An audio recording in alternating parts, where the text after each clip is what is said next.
I'm Dean, I'm the dad. I'm Laura, I'm the mom. And I'm Krysta, I'm the daughter. And I'm SoFettUp, the special guest this week. And together we are Family Plot. Thank you.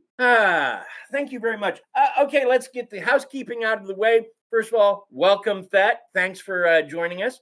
Fett here, you may not know, but she is part of the Hope It Holds cosplay and props team, which creates some of the best stuff I have ever seen.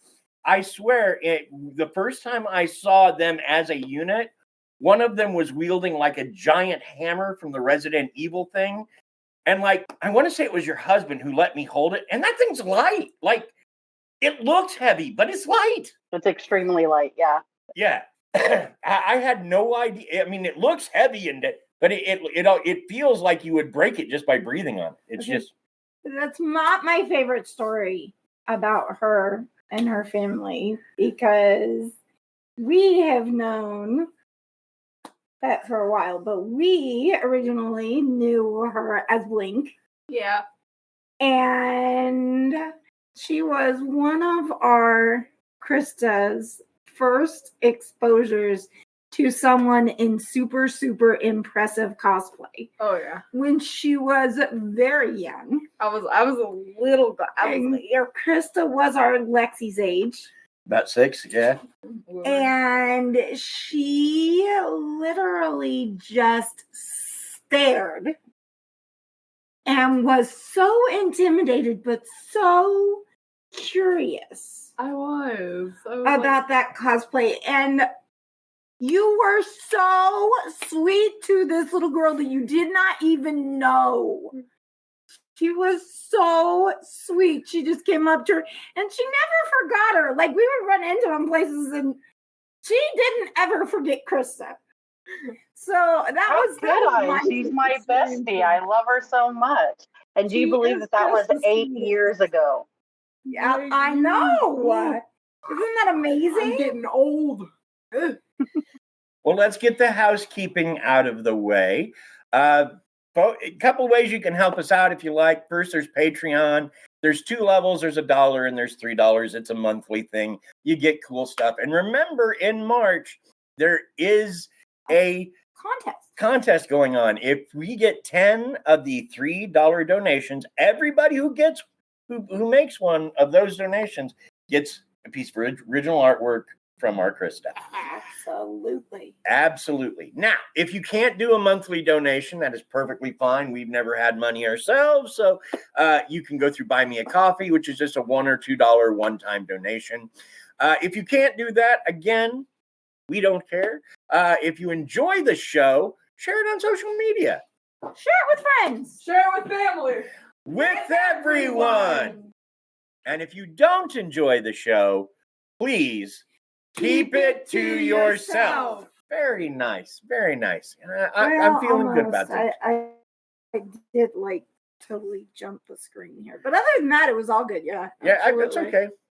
So what are we talking about? Well, tonight we examine Cordelia Botkin, who was born Cordelia Brown. We examine her early life and we focus on her love affair with J.P. Dunning, a reporter and editor, an affair that, when it ended, saw Cordelia get heartbroken and fairly shortly thereafter, murderous. Like you do. We discuss the crime and the trial in this end of the 19th century episode of the Family Plot podcast. But first, Krysta has a corner.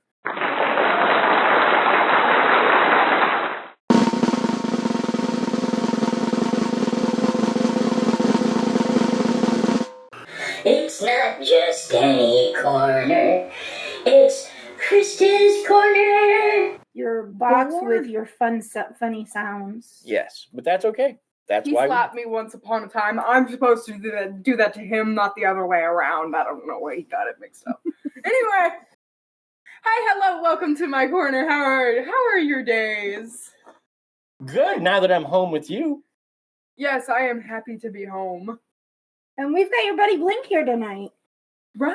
We're all fed up. Which do you prefer? Do you not care? SoFettUp or Blink, either way, I answer to both. Alrighty. Okay. So what's going on in Krista's Corner this week? Not everyone answered. Oh, what was the question? You didn't answer. Blink didn't answer. Blink, how How you are doing you? today? I'm great. I'm still trying to log in. So what was the question? I'm sorry. She was just asking how everyone was doing today. I'm doing great because I get to see your beautiful faces today. Oh my Oh. god. Aww. You know, I had a rough day, but it's getting better.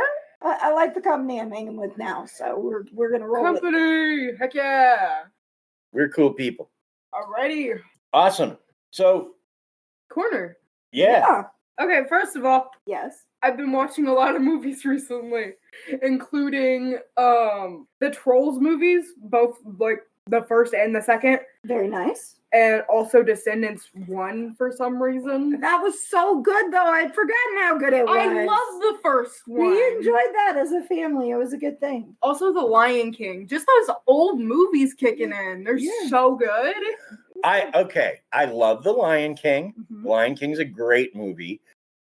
I did not have the experience with Descendants y'all had, and I'm gonna leave it at that. But I'm glad you like it. That's wise on your part. Yeah. And the only But- one that I have seen is The Lion King. The What Lion do you want me King's to do? good. Dress and drag and do the hula? Exactly. Okay, but I feel like you would enjoy Descendants because I feel like you could definitely jump into that wheelhouse, Blink, because it's very much like what we do in cosplay communities. It's all about looking at what happened outside of that storybook and what happened after the storybook. So it's very It's definitely much on my watch list. Yeah, absolutely. I would recommend it. Definitely the first one and the second one. The third one, maybe not so much, but the Yeah, the first one third and the one is second kinda one sucky. are really good. Since we're in your corner, I did want to ask Blink one thing. Okay, go ahead. For a while, Krysta was watching Supernatural. She watched Yeah. it about the first 6 seasons. Now she's taking a break because it turns out the reason she was watching it was she had a friend and he's kind of been a jerk. And Keep going. so she can't bring herself to watch it without thinking about all that. But I kept telling her, have you met Kevin yet? Where does Kevin show up in Supernatural? Oh my gosh. I could be wrong about this and I don't have anything in front of me, but I think Kevin shows up in probably towards the middle to end of season 7. But it's totally worth the watch from beginning to end, honestly. All right.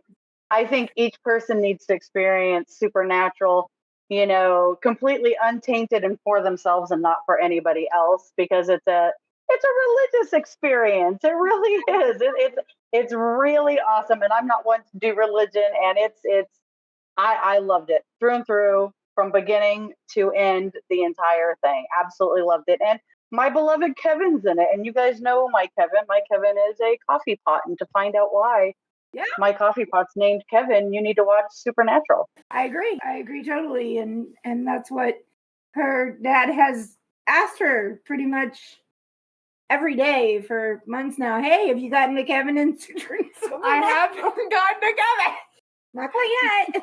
No, I haven't moved from episode 10 of season 6 yet. Okay. Okay. I don't have anything against Supernatural, but I reached a point where I could no longer watch it. And that is my fault because I watched Walking Dead first.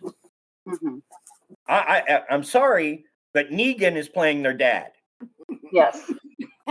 I cannot look at that man as anything but Negan these days. Makes it really hard. And on the flip side of that, I'm probably the only person on the entire planet, but I haven't seen a single episode of The Walking Dead. So it's really easy for me to be able to watch Supernatural and get past the fact that Negan is in both of them. Yeah. Just Negan was a favorite character of mine in the comics. When they brought in that actor to do Negan, I was like, he's gonna crush it, because that guy crushes everything. I mean, did you see him as the comedian? Hello. Well, in Supernatural, he's very easy to dislike. You know, in the beginning of the season or the series and everything, you think, oh, I mean, he's just a really hard dad. You know, he loves his boys and he's got to be strict for reasons. But as you go on throughout the seasons and everything, you find out that, you know, he maybe wasn't always putting family first and everything like he did to his boys and everything. So he becomes a very unlikable character for most of the Supernatural fandoms. One of the hard-hitting episodes was the first Christmas special that they did for the third season. Yeah. I was like, oh my God. Yeah, and later on when you get a bit further on and everything, when we always call him Dad Chester, when Dad Chester shows back up later on in the seasons and they're reunited with Mary and they kind of have this whole little family reunion with the four of them and everything, you see that the dynamics that things could have been had Mary lasted past the first episode. And it's, you know, it's kind of sad to see what they could have had, but you can definitely feel that it definitely was not that relationship that all four of them frankly wanted and never got. It definitely could have been better, but I sincerely think that the dad wouldn't have made it better because he was very sucky. I hated him a lot. Every time his stupid face popped up on the screen, I wanted to punch him. Whenever he has the dynamic with Mary, Mary made him better.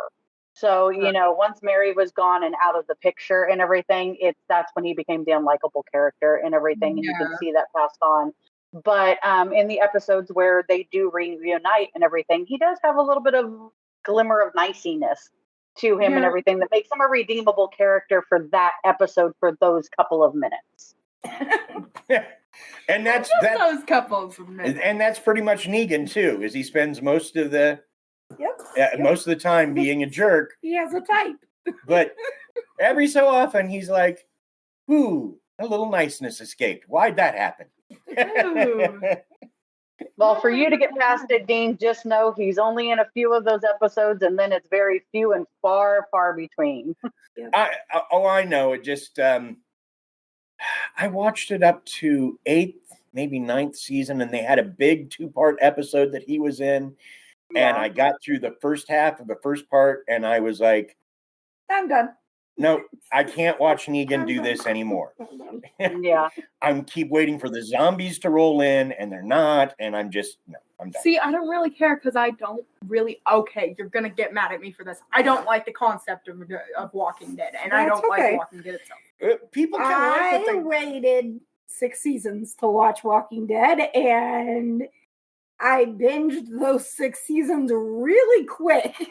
You're just like dive right in. It's like some people inhabit a character, and like it's like Tim Roth. When I first saw him, it was the movie Rob Roy, and if you've not seen Rob Roy, he is pretty unlikable in that film.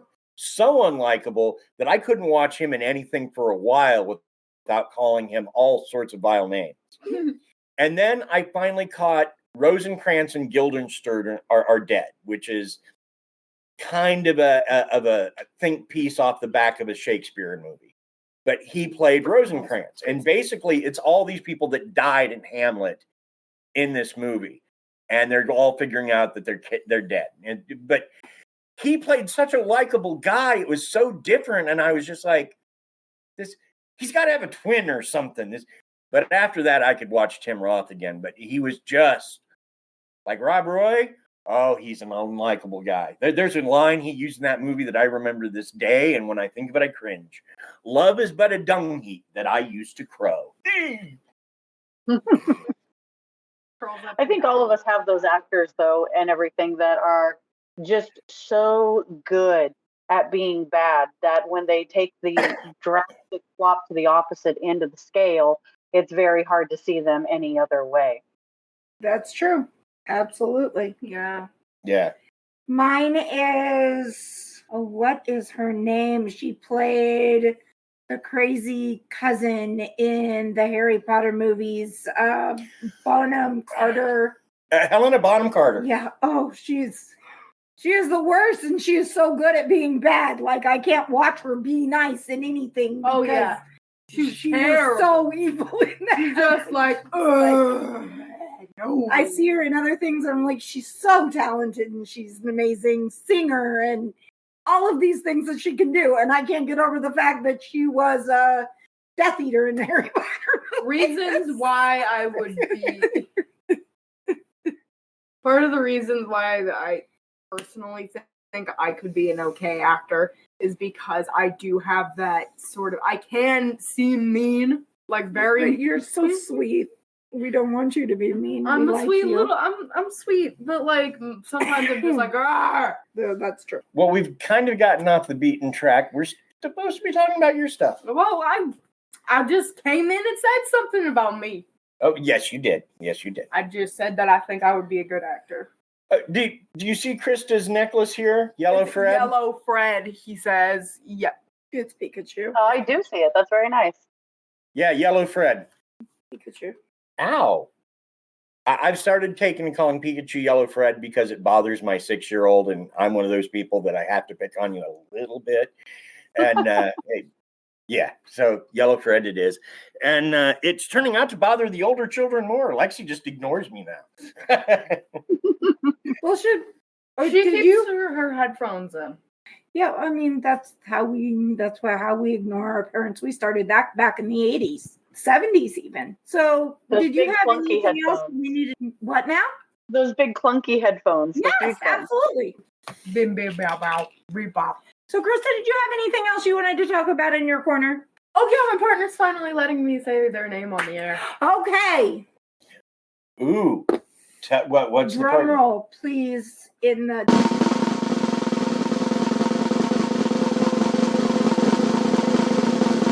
Their name is Samuel. That's Yay. my partner. I call them Sam. Does he have a brother named Dean? No. No. Is his last name Winchester? No. I approve. Okay. You don't approve of Sam Winchester? I love Sam Winchester. No, I don't approve of you dating the Winchesters. They No. spend half that Okay, show fair- being dead and in hell. Fair enough. Fair enough. I don't want you dating anybody who's actively talking to demons. I mean, that's fair. It's a Winchester ends up dead. Oh, there is that too. I didn't know about that. Yeah, the dating a Winchester was essentially the same as putting on a red that's shirt in okay. Star Trek. Exactly. It's true. I mean, but a demon did introduce Sam to the girl he was supposed to be getting together with.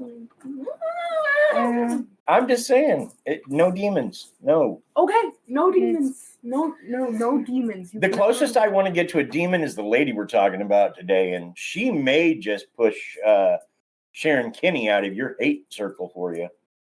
Oh, it's not pushing Sharon Kinney out. It's just going to be equally or more, one more than the other. And it's pretty hard to push Sharon Kinney out. She's been in the middle for a while now. She's being surrounded with fire. She's got lots of friends now. Yeah. I wouldn't want the friend she has. Me neither. So, anything else in your corner, my beautiful Krysta? My beautiful, wonderful, perfect child with the scrunchy nose. Let's see. Did I talk about spraining my ankle? You didn't talk about spraining your ankle. That was fun. Not. That was very fun, quote unquote. Not. Yeah. I know. Not fun. So yeah, I sprained my ankle. Beauty is pain. You were wearing some awesome shoes and you tripped and fell and it was a Yeah, thing. now I have trauma from those shoes. I never want to touch them again. But I did. I touched them again. I put them on for a doctor's appointment. And now I have depression medication. Well, that's good. You know that. You came with me. I know. And he got it for me. Mm-hmm. Well, yeah. Mental health is super important, and we are making sure that we're on top of yours. Mental health is very important. It's why whenever we run across a situation in the show where there's something that's questionably on the mental health side, we hop out 988 and give our Which You we Matter probably speech. should, because you just mentioned suicide. Anyway, point is, it was offhanded. is, it's good to have people around you who love you. It's good to get well. Yes. Anything else, Krysta? I don't know. I feel like I've been talking for a while. You probably have, but that's okay. We haven't really 21 minutes. You know what we haven't done? We haven't really let April kind of introduce herself, or you're gonna have to fix that. Synced it up. Actually, we have a. If you go down. Oh, do we have a spot for We have Link to talk about themselves? Yes. Oh. So she can promote any charities, any personal And works, fix any. it. Yeah. Fix my boo boo. Yeah, I've got it The boo boo in the show. But so are we done with Krysta's corner? Do I think so. Yeah. Okay. Play the claps? So I will begin by talking about Cordelia's early years. Cordelia Brown was born at some point around 1854 in Kansas City, Missouri. I say some point because back in the mid-1800s, they didn't do such a great job of keeping a hold of birth certificates. You didn't always get them, apparently. Who knew? Actually, I did know that, because I've had some of my older members that I've talked to for work tell me things like, I've had people tell me that they never know which birthday people have because they're older and they were born kind of in the country, and that they had 2 different birth dates on some of their documents. So, like, things like that actually apparently happened back then. I had no idea. I have had that told to me more than once, actually.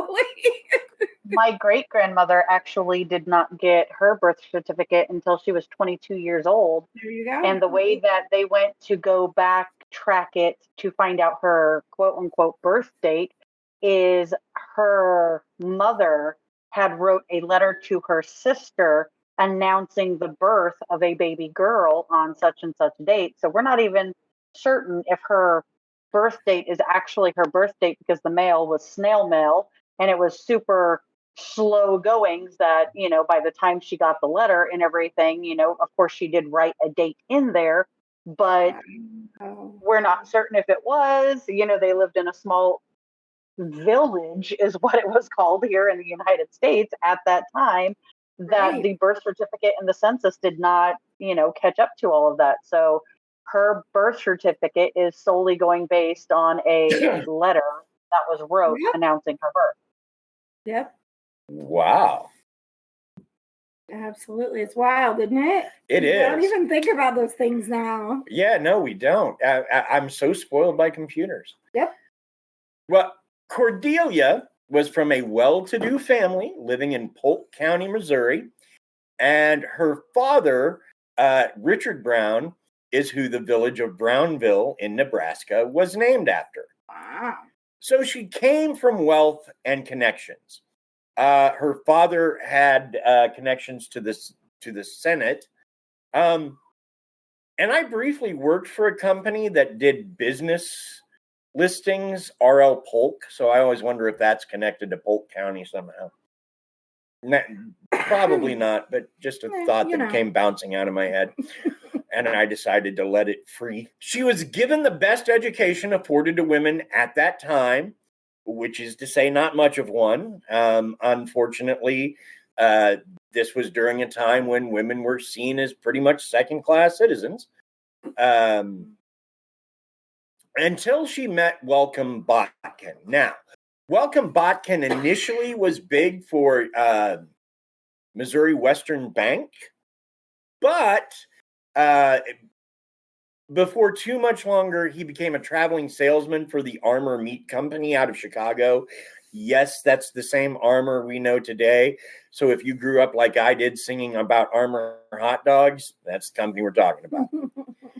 The young couple made a home for themselves. Can we sing it? Can you stick it in here, or would we get in trouble for? No. Probably get in trouble for copyright. Yeah. Man. Okay. I won't. I'll be good. But the young couple made a home for themselves in Stockton, California, where they had one child, a boy named Beverly. And naming conventions must have been very different back then, because That's a heck of a, Cordelia, Welcome, and Beverly. well, Welcome, I get. There was a certain kind of religion that named people like that. Welcome, Patience, Temperance. Sure. Temperance. All those names, which are just, different words for kindness and biblical platitudes. Okay. But, some of the names were, but some of it was religious. Some of it was just people. It was a different time, but boy, I don't know. I guess boys just didn't throw hands back then, because No, they had to have. They had to have. because in this day and age, if a boy grew up named Beverly, I would imagine that he would get beaten up a lot. Not that it should be, it should absolutely not be, but just boys are dumb, and that sort of thing is like putting blood in the water, knowing there's sharks there. Boys I mean, are it's dumb. just like a boy named Sue. I mean, so we have a song, we have an anthem that says why there's more feminine presenting names and more male presenting names. And, in this day and age, I would think that Beverly wasn't so much of a male presenting name, but apparently here we are. Yeah, absolutely. Yeah. And I love Boy Named Sue. But then again, I like both Johnny Cash and what's his name? I can't think of his name, and it's on the tip of my tongue, and I'm gonna move past it, but then I'm gonna remember it and shout it out, and people are gonna look at me like I'm crazy. Sid. Nope. Sid. Not there yet. Close. So we should probably take a break for a quick word from one of our fellow indie podcasters. Yes, we should. If you like weird, spooky, and strange history, then I have the podcast for you. My name is Brenda, and I'm the host of Horrifying History. Are you into the dark side of history? Horrifying History tells you about the side of history that people don't normally talk about. We tell the tales of haunted places, infamous true crimes, the paranormal, and unsolved mysteries, and then we look to history to see where the truth actually lies. Want to get spooky with us? Get your Horrifying History fix by subscribing today on Spotify, Spreaker, or wherever you find your favorite podcasts. That sounds amazing. Yeah, absolutely. So I guess I'll jump in here and talk about what came next. So in 1891, J.P. Dunning, then widely known for being a war correspondent with time spent in Chile and Samoa, among other places, he met Mary Pennington, daughter of former Delaware Senator John Pennington. They wed and moved to San Francisco, where John took over the Associated Press office there. He lived there for some time and even fathered a daughter before he began to suffer from boredom that led him to drinking and flirting and gambling, as well as having multiple affairs. The family had another daughter? Well, after the birth of their daughter, they moved to that. Okay, so once they had their daughter, they moved to a residence on California Street, and it was shortly thereafter that Dunning, while riding his bike through San Francisco in the park, had a flat tire. He began to flirt with a woman who was about 9 years his senior, claimed the last name of Curtis, and said her husband was away in England. In a short amount of time, however, the woman reintroduced herself as Cordelia Botkin, wife of Welcome Botkin, mother of Beverly Botkin. The encounter ended with a date between the two being arranged, and what was to become a long affair began soon after. Tired of her own husband's drinking, carousing, and philandering, Mary Dunning returned to her father's house in Delaware. Now, it was sometime during JP and Cordelia's intense affair that JP told her his wife dearly loved candy and had a local friend she was quite fond of by the name Mrs. Corbali. So that's kind of setting the scene for all of our stuff happening here. Yep.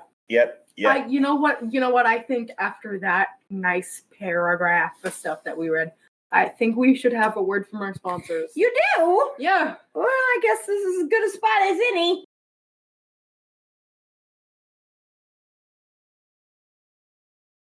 Guess who feels sponsored? Today it's me. Wow. Do you feel sponsored, dear? I guess I do.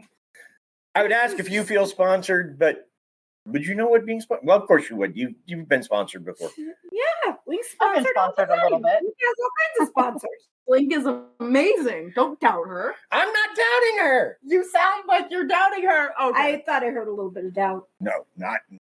Can- There are people I will doubt. That ain't one of them. All righty. Okay. Well, I guess we'll let you off the hook this time. This time. Chris is getting sassy. Hey, Chris, do you want to take over this party? I think I should. I think I really Hey, should. Lexi, be careful. That's not the best place to put your mouth, kiddo. That's gonna hurt. You could knock a tooth out. Mm-hmm. All right, Chris. Okay. After Miss Dunning left, and since Cordelia, Cordelia. Cordelia, yeah. okay, either works. She's not alive anymore. It's fine. Was on the outs with her husband, but was collecting weekly cash from him. She took a room in a local hotel soon JP took a room in that same hotel. The pair were seen often together betting on races and eating in local cafes. Sometime later, however, the life Dunning was living took a toll on him. He was fired? Is that the next line? Okay. Yeah. He was fired from the Associated Press for embezzlement. Wow. As he had taken the funds to pay for his gambling debt from work itself. He took a job as a correspondent for Salt Lake City newspaper, but they fired him as well for his drunkenness.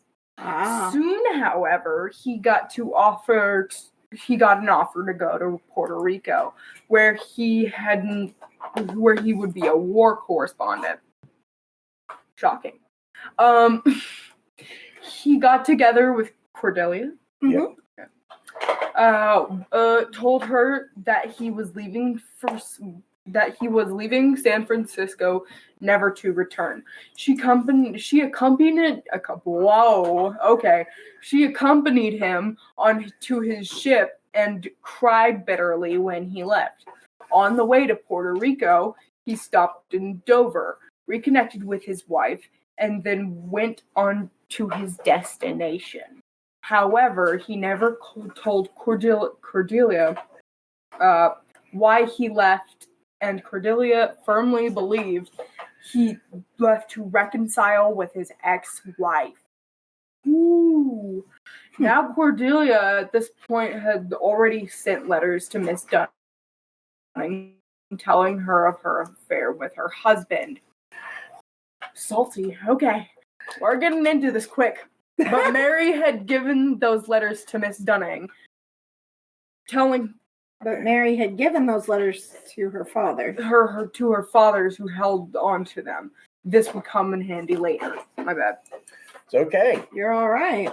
Did better than I normally do. You did amazing. I don't know what you're worried about. That was awesome. And now it's time for a word from our guest.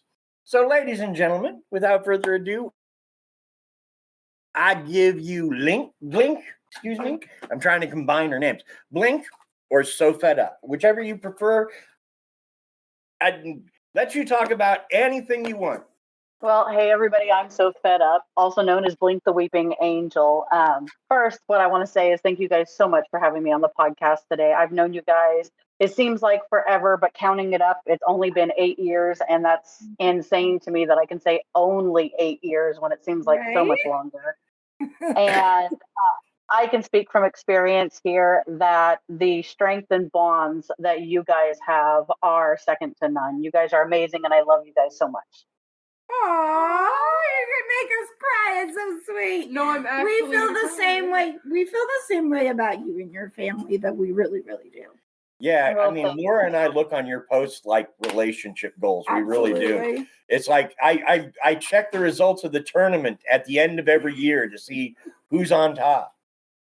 Yeah, this year it was my youngest son. He's the one that dominated. But for the first time last year, my husband finally dominated. And what we're talking about here is we do a yearly gaming tournament. That's a 24-hour gaming tournament. That one usually goes towards children's hospitals that we fundraise for. And we've been doing that for pretty close to 12 years now. And that's just one of the charities that we're involved with. But I'm, like I said, SoFettUp from Hope It Holds Cosplay and Props. I'm 1/4 of that. I do this with my husband and my 2 children. I'm a cosplaying and prop building mom that I'm involved in several different charities as with the rest of the group. We love video gaming. We love board gaming. I also do a little bit of modeling. As far as our cosplaying goes, one of my most notable ones, as mentioned before, is Blink the Weeping Angel, which is from Doctor Who. And it's a pretty popular one. These guys have seen it, and it's pretty nice.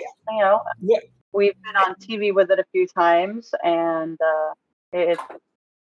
she's my favorite. She's in retirement right now. She needs to be overhauled and everything so I can wear her again. But my next conventions that are coming up is I will be doing Stockton Con Summer, which is in July, and I will be doing Mouse Con in November. Don't know what I'm doing for Stockton Con yet. That's still in the works. But I also have, I will be building Asajj Ventress for the May the 4th celebration in Modesto. Super excited for that one. She's if you're not familiar with Star Wars, she is a bald-headed beauty, and I have an amazing mohawk that I'm going to be strapping a bald cap to hide my mohawk, and I think that's going to be a pretty exciting cosplay. If anyone can make it amazing, it's you. Well, thank you. I hope to make it amazing. You're putting a lot of pressure on me. No. I have a couple of really good ideas. I think I posted one on Facebook. I've decided that the next con that I need that we go to as a family, I think that I can get everyone in an Anastasia group cosplay. And so yeah, that would be nice. I can be cousin Sophie. I see that. That is awesome. Chris to do Anastasia, and then we can get the boys. We can get Dimmix and Blue to do. I really want Dimmix to dress up like a very large, oversized puka dog, because when Dimmix was a baby, his sounds that he made as a baby sounded like Puka from the animated Anastasia. And so I think he should be Puka, and then Dean can be the older Russian guy, and then we can get Blue to play the younger Russian guy. I love it. I support this idea 100%. I love it. Can't I be Rasputin? I like him better. And then we can get Lexi. We can get Lexi to dress up as Bartok. Yeah. We can make her a bat costume. She can be a little Bartok. You see it, right? Yeah, I do. I think that's amazing. I support that. You could be Anastasia. You could be Bartok and she could be Anastasia, but you know. Why are you throwing ice everywhere, small child? I'm gonna throw this ice at you. She got excited. she got excited. Well, I have to tell you, the thing that I've always appreciated about you when I've seen you do cosplay is your mannerisms change for every character you do. Oh, absolutely. Blink is very different than the Take on a Jedi I saw you do at Newman's. What was the Kazi's in Newman? Ooh, yeah. Yeah, and your character's always like that. They all have different mannerisms, and not a lot of cosplayers do that. Like, at the end of the day, they're still themselves, but they're dressed like whoever. Whereas I feel like you get into it the way I want to. I want to be that person. Like on Halloween, the reason I don't do zombies anymore, I can't get into it anymore. I can't, deep down, I don't want to be, or I don't want to do a vampire. I haven't found a new costume yet. But I feel like you're kind of that way. It's like, no, the costume goes on the outside. You got to build something in first before you can put on the outside. Absolutely. Yeah, my family and I, we try to embody the characters that we're doing. And I've done Mrs. Incredible, and I think that Mrs. Incredible is probably my most widely known small child cosplay. And it allows me to be able to get down on their level and be able to really get to know the child that's been standing behind their mom's leg a little too shy to, come and see Mrs. Incredible, And but that's vastly different from Blink, because Blink is very standoffish and very, statuesque and not moving and very daunting, where Mrs. Incredible is very welcoming and warm and everything. So, that's a compliment. Thank you so much for saying that. I appreciate that. Well, it's like, even when Blink is being warm for Blink, it's that moment when you go from this to that, which the listeners won't see that. So I've covered my hands, my face with my hands, and then uncovered it. And that's one of the Blink moves, is that Blink will do that to simulate the whole Doctor Who, I'm going to steal your soul because you're looking at me kind of thing. But when she does it, she can make it a warm gesture, which... I thought that was really cool when I first saw Blink. I know you did. I was like... Yeah, if you see it on Doctor Who, not nearly so warm a gesture. Nowhere near as warm and fuzzy. No, I've seen some clips. That wasn't fun. No. Well, let me just say, we are thrilled to have you on. You are one of those people that, you're part of the reason we do this podcast, is because this was a way I could do crazy things with my family and use what I'm good at, which is running my fat yapper. Because I cannot build things or sew things, which you can do. So I'm envious. I also like it when you get indignant. Like when you get mad about something, I love to see that anger comes out. It's rare. I can think of twice, and there may have been one extra one in there, but once was, and this was some years back, we were still living in California at the time, but one of your kids had come home from school with a list of things that they needed to have done over the holidays. And oh no, you were not happy about that, and announced to all of Facebook that no, he's not at school. His priorities over the holidays are going to be with us. So you can take your letter and shove it up your nose. And then that was quickly followed by a call to the principal and let them know that my child will not be doing schoolwork over the holiday, that holiday time is family time. And I remember that. It actually came up into my year of dates not too long ago.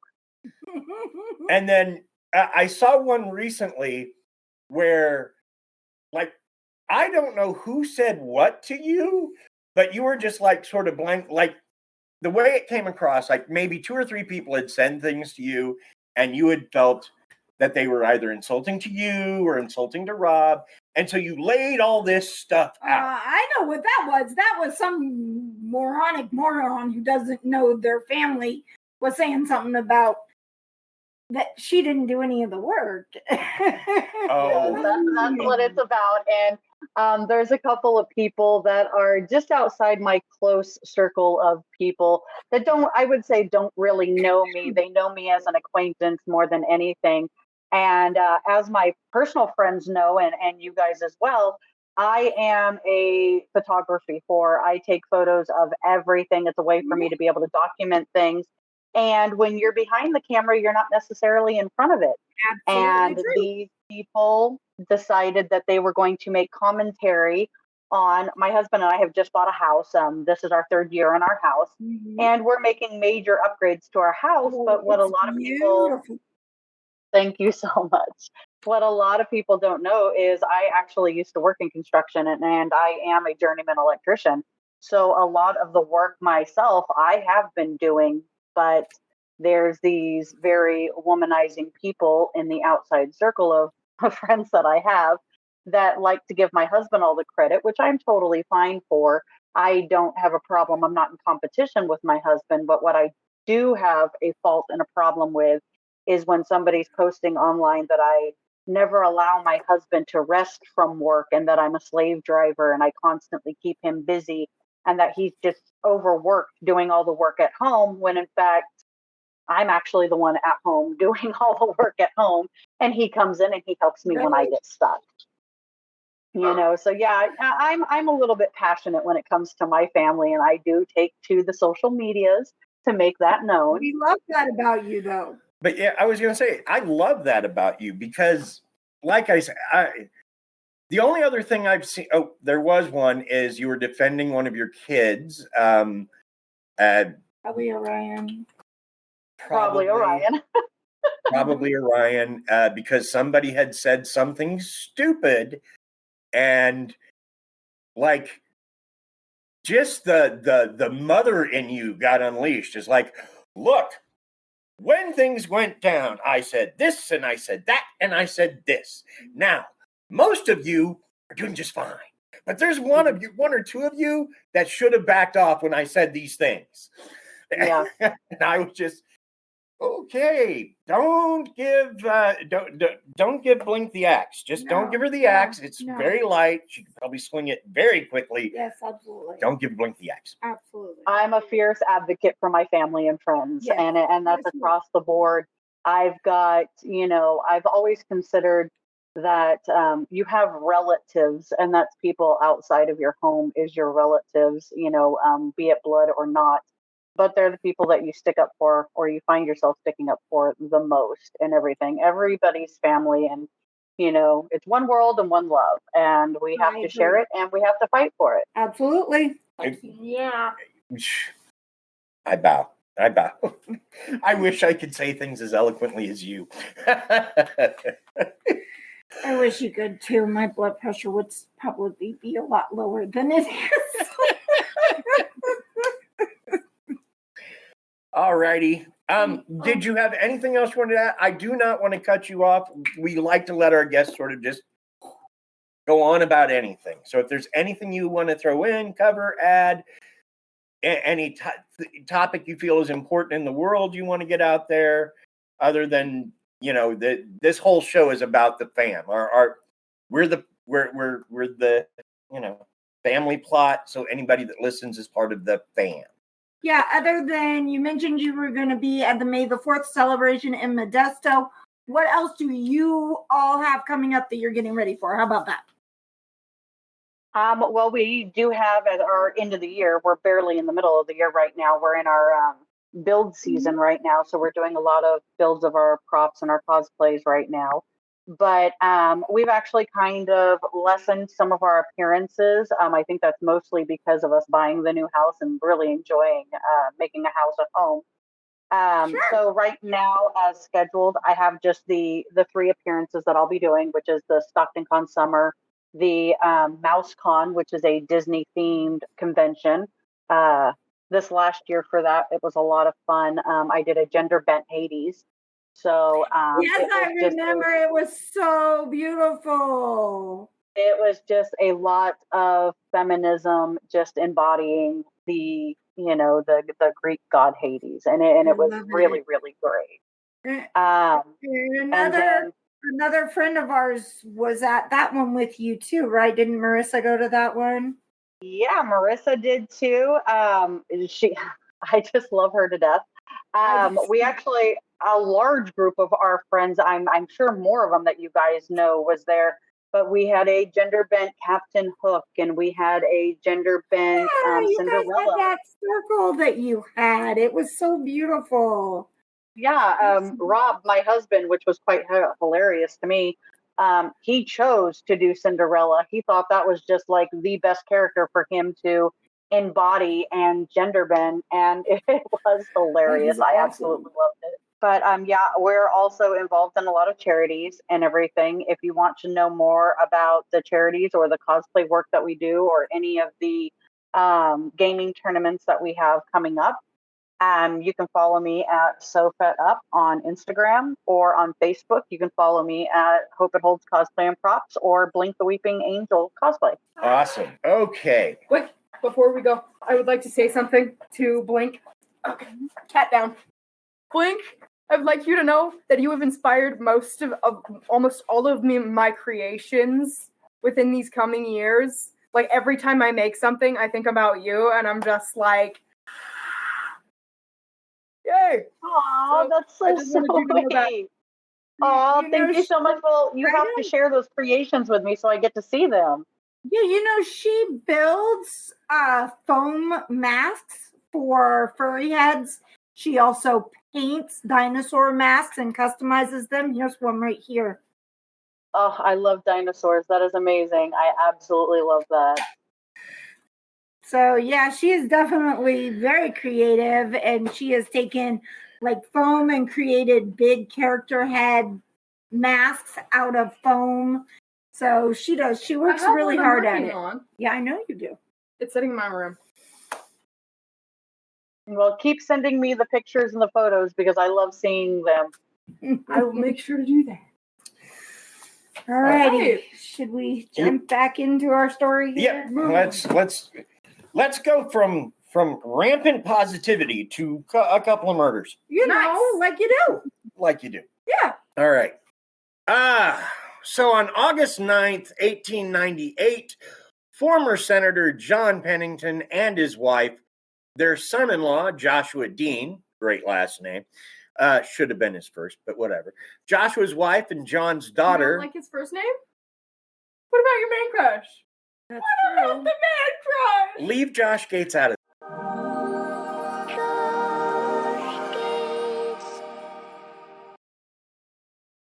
this. Well, she's just saying same name. Yeah, but the last name isn't Gates, so it's not the same. Okay, it's not the same because the last name isn't Dean. It's not spelled the same. Hey, you're like totally going off into the wrong track. We're trying to talk about. Okay, and I thought maybe I should talk. You should talk. I am talking. Okay.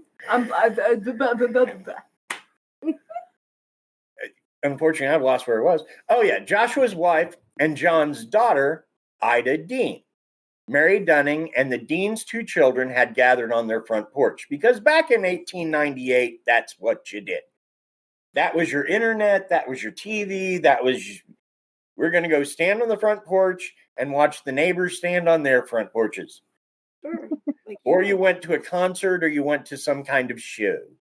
Or if you were really daring, you went to the inner city into some back room and peeked through a hole and saw a lady wear stockings for 20 seconds. For a dime. Anyway, I would for that. What? In 1898, they didn't pay a dime for that. Maybe a penny. Okay. I'm just saying it was cheap. But yeah, that's what you did back in the day. That was your internet, that was your TV, that was your social hours. You'd gather on your front porch if you had a certain income. If not, you would gather down on the stoop with your neighbors. But yeah, but most of the time you gathered up out in the front porch, and you would just pass the time with people who went by. So, Mr. Dunning, the former senator John, he decided, Pennington. Thank you. Former Senator John Pennington turned to his grandson and sent his grandson to the post office, which we probably wouldn't do today, but back then, different time. Sure. And people grew up a lot faster because they had to. Now we can let them kind of be kids a little while longer. But so he sent his grandson to the nearby post office to collect mail, And one of the items in the mail was a package.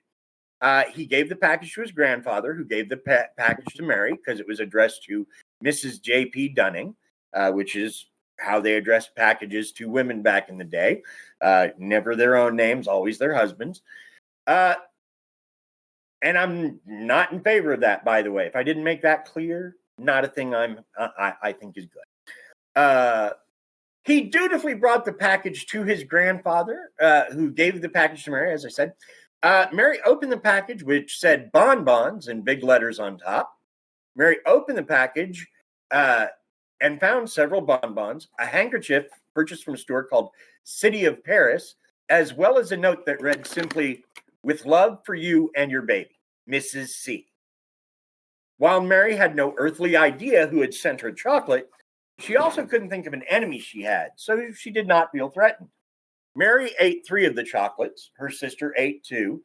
Her brother-in-law had 1, and the kids had 1 apiece, as did 2 ladies who passed by the front porch around that time.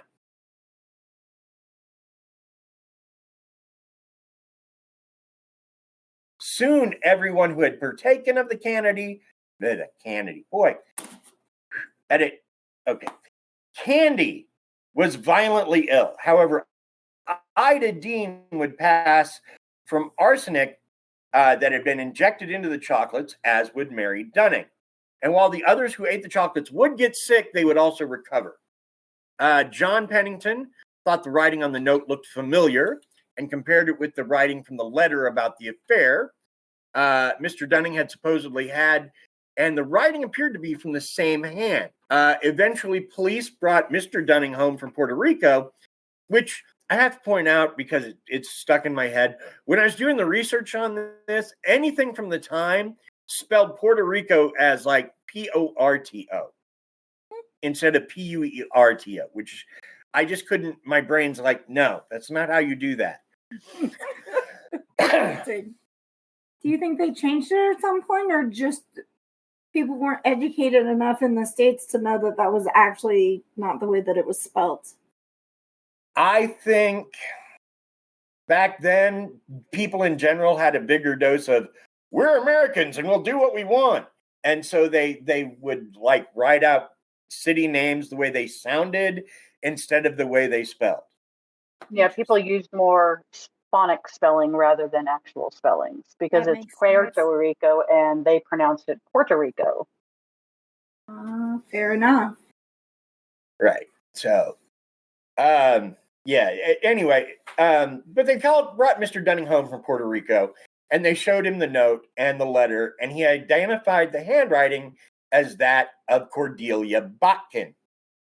Dover detective B.J. McVeigh traveled to San Francisco, where Chief of Police I.W. Lees.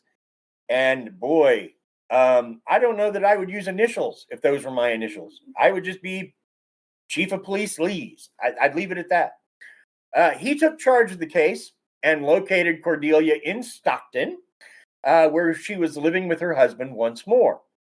She was brought to San Francisco, where they piled up a lot of circumstantial evidence against her in very short order. I want to say, though... Okay. Well, my assumption is, too, that they lived in southern Stockton area just because the ne'er-dos would be closer to the Delta. And I'm thinking that it would be definitely southern Stockton because that's where our Delta is. But as we go on here, the trial was very problematic because the victims were killed in Dover, Delaware, but the killer had never left San Francisco and had made their post office her unknowing accomplice in the matter. Initially, they sent extradition papers to have both Botkin brought to Dover, but a group of judges in California ruled that the trial would happen there. After a small kerfuffle between the two states, it was ultimately ruled by the Supreme Court that the trial would be held in California, my home state. I'm moving up a little bit here, sorry. Oh, You are just fine. Yeah, you know what? Yeah. Silence comes out in editing so well. I'm good. Okay. On October 28th, on October 28th in 1898, a grand jury heard evidence and indicted Cordelia. On December 9th, the trial for the murder of Mary Dunning began. Sylvia Henney and Kitty Ditmere testified that they positively identified Cordelia as the woman they saw in George Haas candy shop located under the Fay Lynn block on Market Street, very famous street in San Francisco. Yeah, have you ever heard of this Phelan block before? So my understanding is that's where they did a bunch of their fishery down on the wharf area. So it's my understanding that it's somewhat near that area. It's like a popular marketplace, I guess. Ah, okay. I'd never heard of it before. So Mrs. Henley testified that she heard Cordelia instruct the clerk to place a candy in a fancy box that did not have the firm's name on it and leave it empty enough that she could add another item to the box. John Dunning produced love letters, as previously mentioned, written to him by Cordelia and the handwriting Cordelia and the handwriting expert, Thomas Kitka, testified that whoever wrote the love letters also wrote the notes about the affair and the note that was sent with the poisoned chocolate. Roll up here. Later, John was asked questions about how many partners he had, and he refused to answer the question, being a very smart man, being jailed for contempt, at least until the question was later withdrawn. Grace Harris testified that she had been working at the City of Paris store when Cordelia purchased the handkerchief. When asked why she remembered this conversation so clearly, Grace testified that she remembered the conversation because Cordelia strongly resembled her dead mother and produced a picture of her dead mother that proved the two did strongly resemble one another. I can't say that today that would actually really hold up in court. Yeah, absolutely. Being able to produce a picture and being like, yeah, no, I remember this conversation because she looks like my dead mom. See a picture? I don't think that would really hold up today. Yeah. So further on, Frank Gray, a druggist working at the Owl drugstore, testified that Cordelia was the one who bought arsenic from him, purportedly to bleach a straw hat. She insisted on this purchase despite him telling her that there were other formulations that would perform better. Jack Dunnigan testified that Cordelia brought the package to him to send. He pointed out that he remembered it because Mrs. John Denning was fairly close to his own name. Yeah. Miss Almir Ruloff related a conversation she had with Miss Botkin in Stockton, my hometown, on July 27, 1898, in which the latter inquired into the effects of different poisons on the human system, which seems pretty sus at this time. Absolutely. Just a little. Just a little bit sus. If my neighbor came over to ask me about the effects of the poisons on human nervous system, I'm going to be watching that neighbor for a minute. And I definitely would not be taking chocolates or anything else like that from them. No. Also at this time, she asked if it was necessary for one to sign their own name when sending a registered package through the mail. Everything's starting to line up here, I feel. I feel like this might connect somehow. I'm not sure. Keep talking. After Miss Botkin left the Hotel Victoria at Hyde and California Streets, where she had been staying for some time, a porter and a clerk found a torn piece of gilded seal from the candy box on the floor of room 26, which Miss Botkin vacated.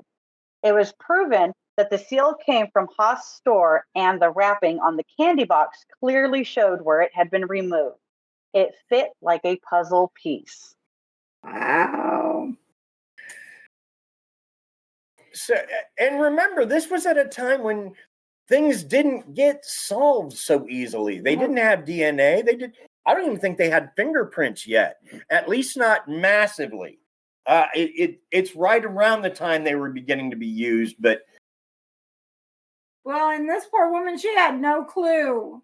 There weren't any investigation discovery shows for her to be watching. She didn't have any deadly women to teach her what not to do. So yeah, but she comes she from literally class. left a mouthful for herself. Literally, I mean, yep. in this day and time, I can understand how the investigation may have drug out a little bit. They had to connect all the dots, but sitting from this side of history looking back, she left a pretty good trail that leads straight to her. Sitting around. Yeah, sure did. I don't know. In December of 1898, she was found guilty and sentenced to the Branch County Jail. Now, shortly after the first trial was completed, Judge Cook lost his wife. He took a car out to visit her grave every Sunday. Now, you did some digging, and a car would have been how residents of Stockton, by and large, got to San Francisco. It is a big steam-powered car. Most of the people that would be traveling between Stockton and San Francisco would be ne'er-do-wells and would have a bit of money to be able to afford such transportation. I mean, lesser people with lower income and everything, it would take them a couple of days to travel that route. But the ne'er-do-wells would be able to travel by ferry through our Delta system because of us being a port city, or they would have been traveling by steam running vehicles. Nice. Yeah. So once again, that shows its eerie head. But anyway, one Sunday, as he's going out to visit his wife's grave, he noticed someone else seated in the car that was the spitting image of Cordelia Botkin. The car stopped near the jail, and the woman got out and seemed to be walking towards the jail. And that's when Cook realized that she was probably out with a guard, and the guard had just been sitting in a different part of the car. He immediately launches an investigation and found that Cordelia was rather closer to the guards than she should be. And because of that, she had every manner of special convenience at the jail itself. And while no one admitted that the woman had been out of her cell on that Sunday, Cook was sure of it. Later, at another murder trial, the judge had instructed the jury that the circumstantial evidence is often better than direct evidence since it can't be fabricated. The Supreme Court ruled that this created a direction in the mind of the jury and basically saw people convicted willy-nilly. Thus, anyone who had something like this happen was granted a new trial. This included Cordelia. In 1904, she was brought up on trial once again and was convicted once again, and she was returned to the Branch County Jail.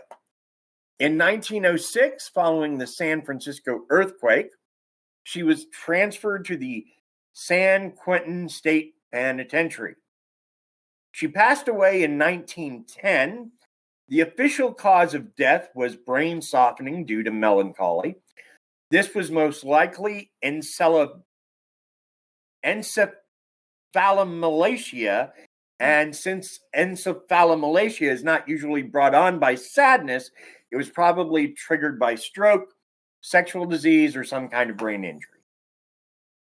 Which, if she was that close to many of her guards in the prison, that definitely sexual. Yeah, that would explain it. Yeah, Absolutely. if she was paying her guards off with sex for favors, and the prison is rampant with syphilis, Heaven then only knows what. Yeah, Yeah. And we are talking about San Francisco at the turn of the century. Yep. So yeah, the thing that I didn't make clear, and I don't know why I didn't, but this is really the first time in history that this ever happened. At no other time in history had a person on one side of the country managed to figure out a way to kill a person on the other side of the country without either sending someone or going there themselves. So this was a remote controlled death. Yeah, basically. I mean, And it was poisoning, but yeah, it's kind of, yeah. And the fact that she did it so poorly that they just were able to follow that back to her so easily. And I would think that this had to have been the cornerstone to the securities that we have along our postal service and mail and what can be sent and what can't be sent. Yeah, some of them. A lot of that is also the FDA and the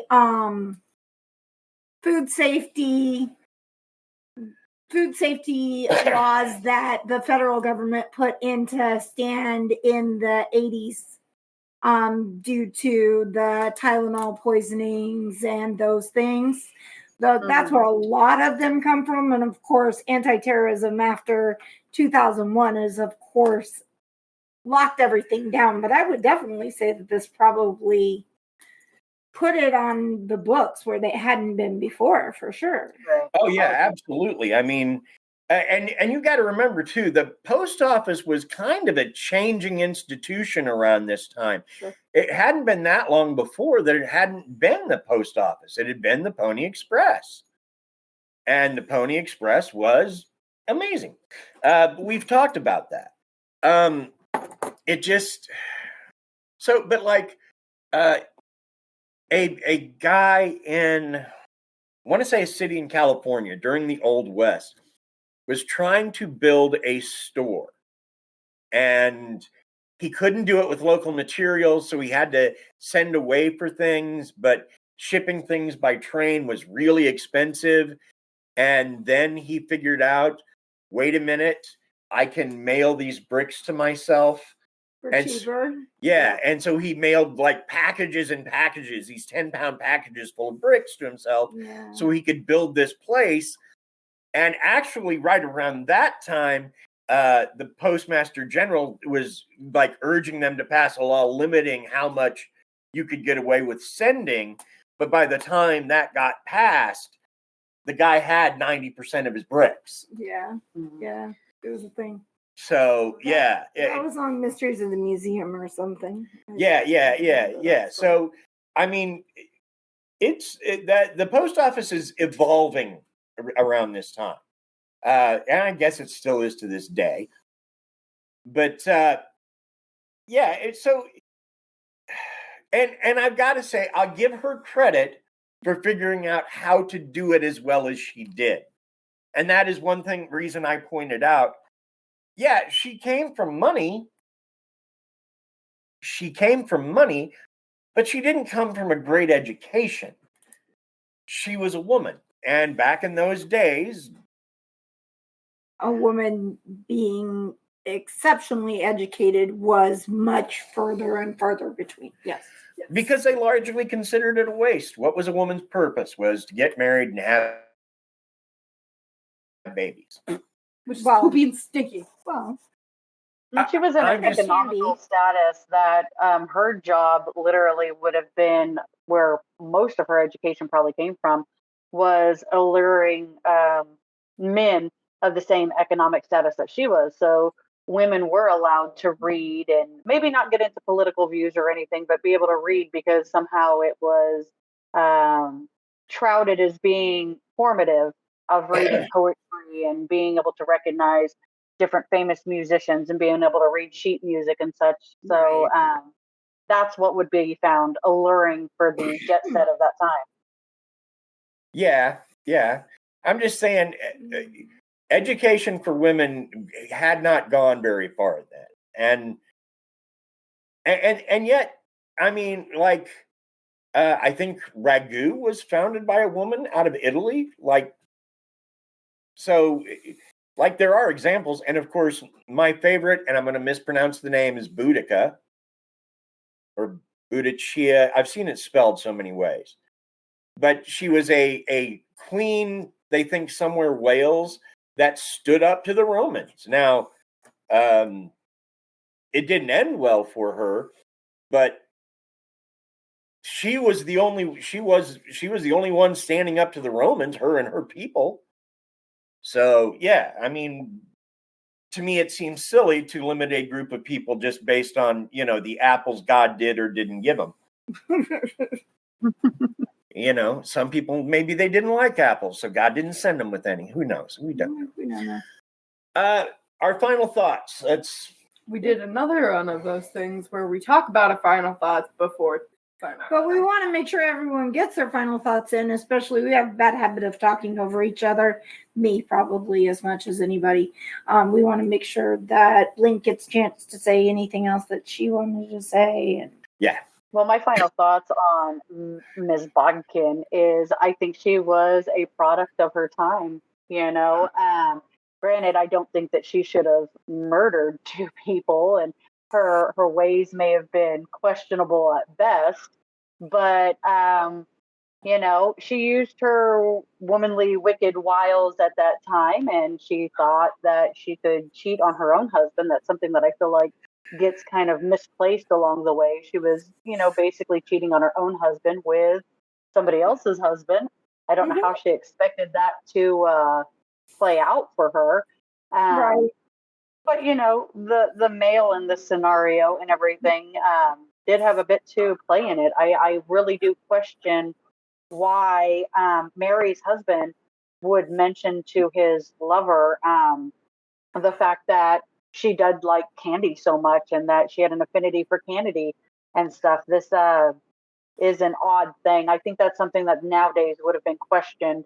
How did that come up in a conversation? I don't think too many people will be talking to their lover about their wife.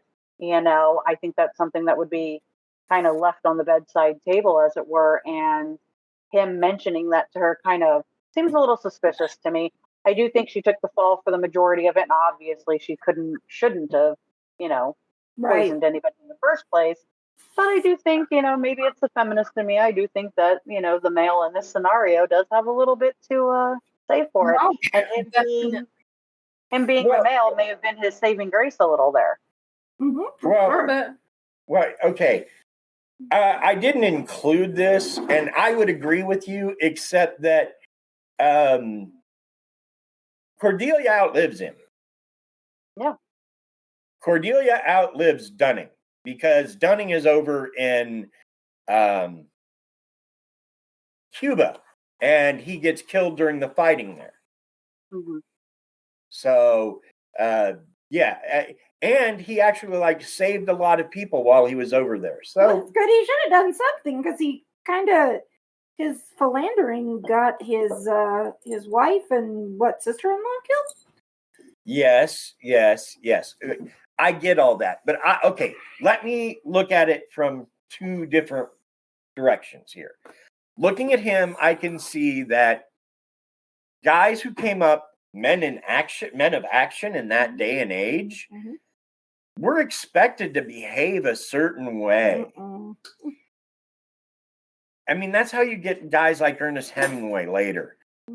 It is guys who are men of action are expected to behave a certain way. Now, did they have to? No. Was there a law? No. But you take that guy and you give him an office job, it takes something to convert yourself from he action man to I think we should spend less on ink. And it's the expectations of society that they wanted to put forward, not the expectations of the law that they were really pushing forward at that point. All I'm saying is I can kind of see him, and I can kind of see her too. Hang on a minute. Okay, she comes up in like on the border between Missouri and Nebraska. And that's podunk. But now she's living in California, and suddenly in California, she's kind of a hottie. I mean, she's getting attention. Even in jail, she's getting attention. And it didn't seem like that was common for her prior to that.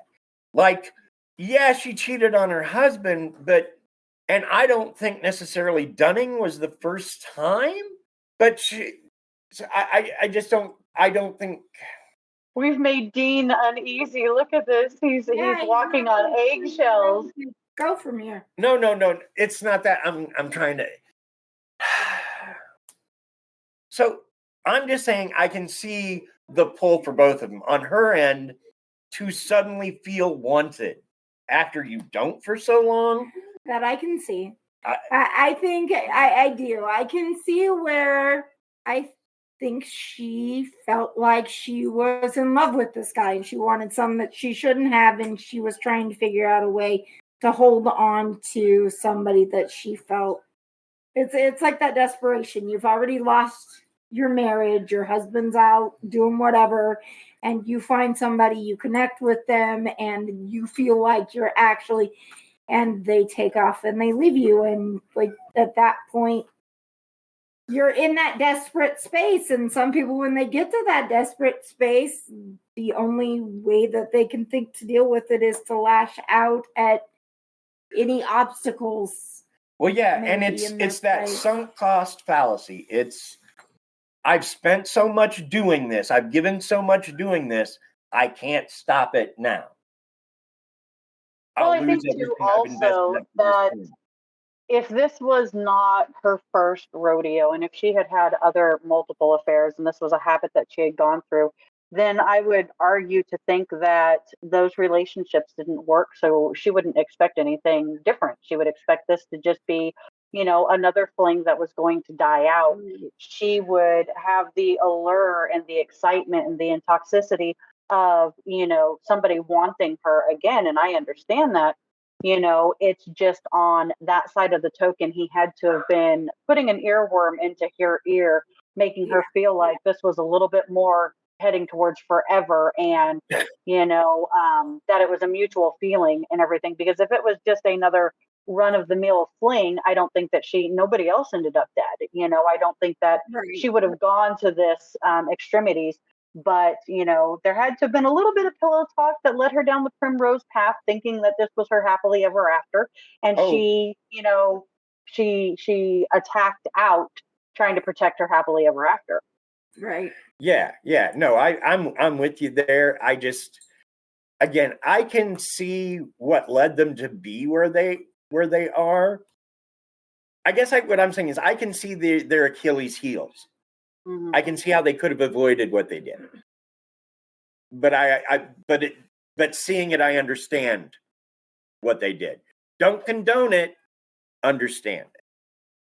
No, we have the betterment behind years and years of history to be able to sit back and be able to look and see this not with the rose-colored glasses that maybe the participants were looking at things. You got it for sure. Oh, yeah, especially like turn of the century California, which for Californians who don't know your history, turn of the century California was as deeply spiritual as the Midwest is now. It took some doing to turn it into the wonderful place it is now. And that wonderful for me is not meant sarcastically. Not at all. I love California. If I could afford to live there, I'd be back. But no, I'm just saying that California and this California, different places. Two very different animals. Very much. Yeah, very different animals, very different spiritualisms to them. Because that San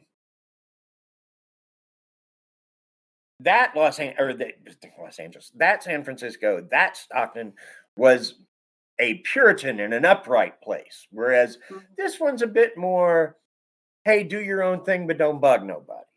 And exactly, yeah.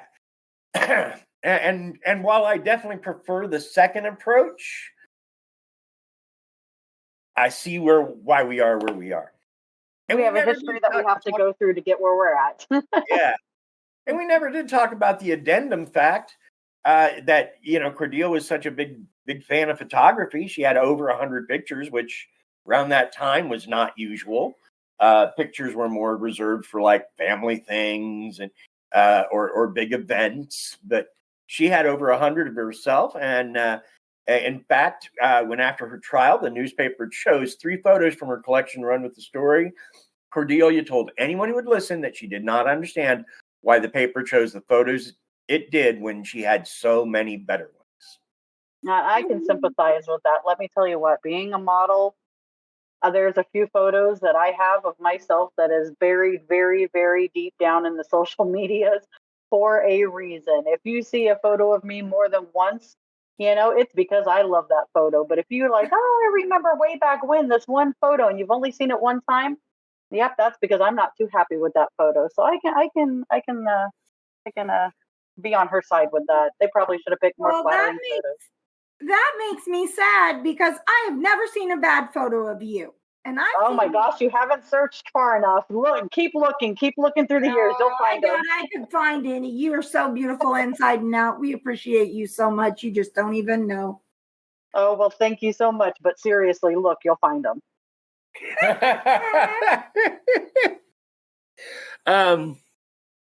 Yeah, just my final thought is the same one I started with. Just I was surprised. I'd never heard of this.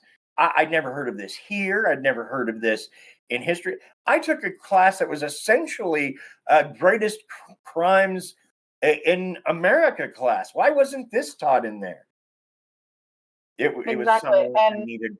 I'm born and raised in Stockton, and I love Stockton. I belong to a historical society here, and myself, I never heard of this. And it was quite a shock when you brought it to me and everything. I was all in immediately because this is a part of, my hometown's history that I didn't know about. And I absolutely love that you brought this to me.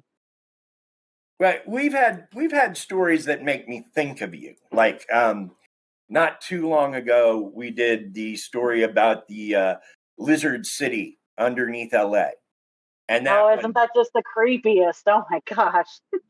Yeah. Well, but if you dig into it, it's basically the last hurrah of the days when the news could just write anything. Like if you look at, papers in Arizona during the time of the Wild West, people shot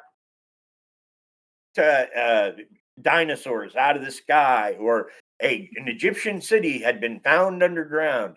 And if any of that had happened, well, we have since had another dark age, and all that stuff has gone the way of the dodo.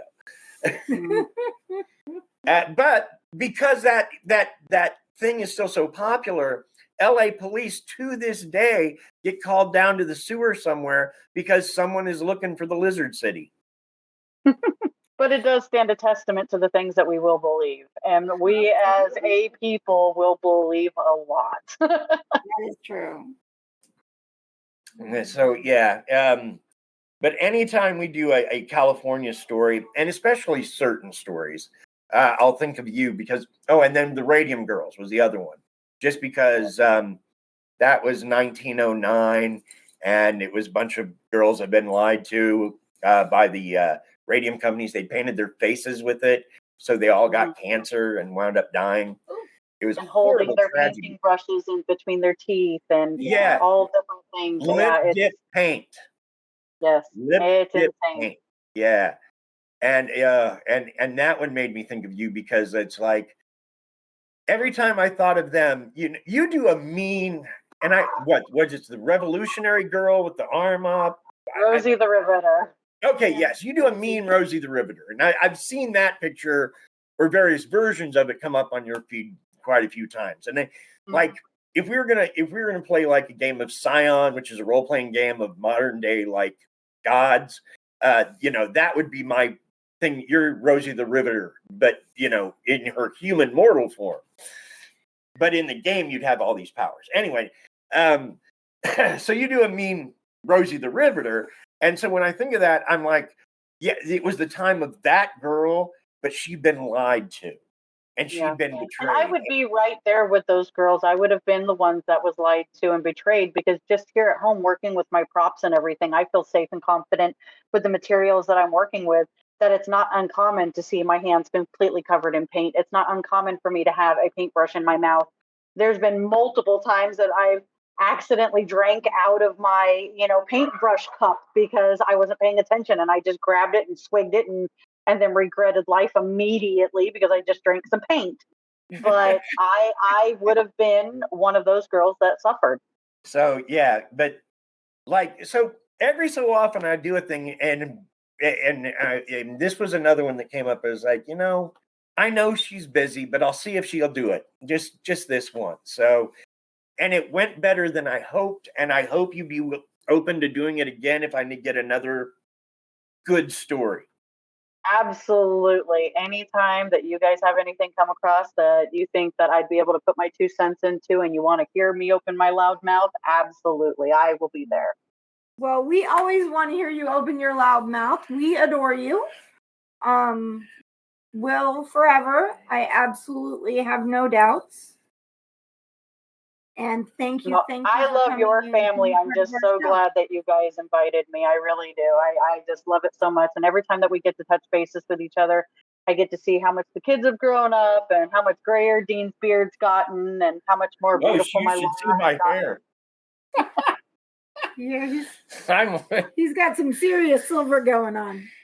Well, I'm very jealous. I just recently dyed my hair back to brown and I'm hating it, but I had it all completely silver just recently and now I'm regretting dyeing it back to brown. Oh, I'm dyeing mine back to black. I'm sick of people looking at me like a grandfather. I may be a grandfather, but that doesn't mean you have to judge me, mister. I see it in your eyes. So we need to wrap up our show, though. Yes, because we only have so long we can record on this platform. And we're getting there. That's our show. Oh. Thank you for listening. Thanks to Blink for joining us. Thanks to our listeners for keeping us in the Good Pods Top 100. And I can't thank you enough. Join our Facebook group. We always love seeing new faces there. Thanks to Bill Barrett. That last name is spelled Behrendt. And the reason I spell that is this. Bill is a musician. See, he did our theme music. So if you need music for your project, he's your guy. He also does concerts, public events, weddings, things you would need a guy who performs music to do. If you need a guy to do that, you can reach Bill at Bill Barrett at sbcglobal.net. He may be the last one with that internet address because I haven't heard it in a while other than him. There are plenty of people with that internet address. Keep going. Anyway, thanks to Paige Elmore of the Reverie Crime podcast. If you're looking for true crime, Paige has it for you. But in addition to that, she has a Canva addiction, and she combines that with our own dear Krysta's artwork to do some logo art for us. Thank you, Paige. Thank you, Paige. Also, thanks to Aaron Gunnerk of the Big Dumb Fun Show, who continues to promote us locally. Thank you, Aaron. Join us next week as we look into what some consider Sir Arthur Conan Doyle's greatest creation, Sherlock Holmes, in yet another folklore episode. Bye!